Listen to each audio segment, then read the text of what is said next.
Hey everyone, you may have seen news today that the CDC's Advisory Committee on Immunization Practices, or ACIP, changed a key recommendation around hepatitis B. I wanted to take a second to break down what this is and what it means for public health. First of all, in short, this recommendation is really the last nail in the coffin of CDC's scientific integrity and independence. It really demonstrates beyond any reasonable doubt now that the CDC is not basing its recommendations on science, but rather on mythology and fear. That is not how public health policy should be driven.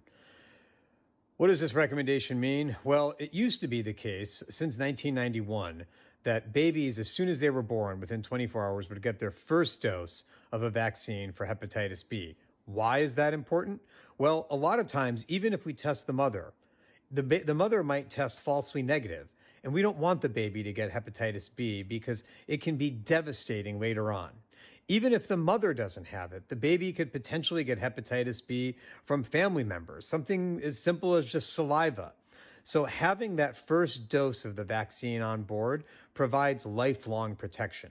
We don't need to speculate about whether this is a good idea or not.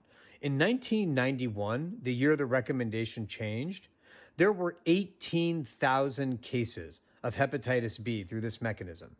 After 1991, when the CDC recommended giving the dose at birth, that number fell to about 20. So what this move does is takes us back to a world when we could expect to see thousands of cases of hepatitis B and unfortunately children who suffer when they could have otherwise had preventive diseases. This takes a step back for the entire country. Once again, what we see from the Trump administration and Secretary Kennedy is solutions in searches of problems. There was no problem with the vaccine, and thus this change has no scientific basis and will only make people less healthy. Once again, the Make America Healthy Again movement is doing just the opposite.